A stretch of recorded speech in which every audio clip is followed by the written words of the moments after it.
আজ জগন্নাথ দেবের রথযাত্রা। জগন্নাথ দেবের সঙ্গে রয়েছেন সুভদ্রা এবং বলরাম। পুরীর সমান্তরালভাবে সমগ্র দেশে পালিত হচ্ছে পবিত্র রথযাত্রা। বিলাসী পাড়াতেও ধর্মীয় রীতিনীতি মেনে রথযাত্রা উৎসবের পালন করা হচ্ছে। সেখানে সেই ছবি আপনারা দেখছেন। বিলাসী পাড়াতে ধর্মীয় রীতিনীতি মেনে পুজো করে কীর্তনের সঙ্গে জগন্নাথ, সুভদ্রা এবং বলভদ্রের রথে বসে নগর পরিক্রমা। বিলাসীপাড়া রাধা গোবিন্দ মন্দির থেকে বানিয়াপাড়া হরিমন্দির পর্যন্ত পথ পরিক্রমা করবে এই রথ।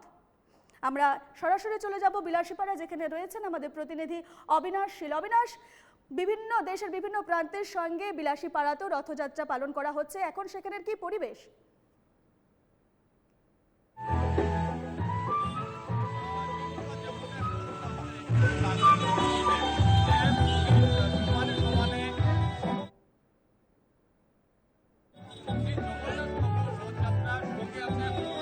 অবিনাশ, তোমার কথা স্পষ্টভাবে আসছে না। আমরা দর্শকদের জানিয়ে রাখি, আমরা এই মুহূর্তে যে ছবি দেখাচ্ছি সেই ছবি হচ্ছে বিলাসীপাড়ার ছবি। বিলাসীপাড়াতেও আনন্দমুখর পরিবেশ, এক উৎসব মুখর পরিবেশ। আমরা যে ছবি দেখাচ্ছি, প্রচুর ভক্তের সমাগম ঘটেছে বিলাসীপাড়ায় এবং রথযাত্রা উপলক্ষে একেবারে মেতে উঠেছে বিলাসীপাড়ার বাসিন্দা স্থানীয়রা। এবং যে ছবি আমরা এই মুহূর্তে তুলে ধরছি, আমাদের প্রতিনিধি অবিনাশ রয়েছেন, তবে তার সঙ্গে আমরা পরে যোগাযোগ করছি। তবে আপনাদের ছবিটা দেখাচ্ছি বিলাসীপাড়ায় একেবারে বহু ভক্তের সমাগম ঘটেছে আজ রথযাত্রা উপলক্ষে।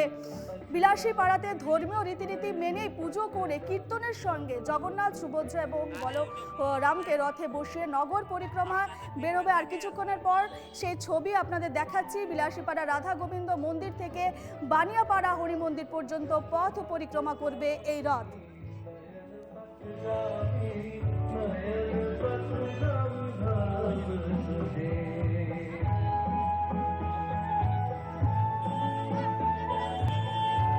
আপনারা সরাসরি যে ছবি দেখছেন বিলাসীপাড়ার ছবি। বিলাসীপাড়ায় একেবারে উৎসব মুখর পরিবেশ রথযাত্রা উপলক্ষে।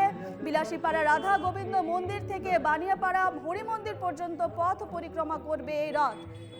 তার জন্য জোর প্রস্তুতি চলছে। এই মুহূর্তে সেই ছবি আপনারা দেখতে পাচ্ছেন সরাসরি।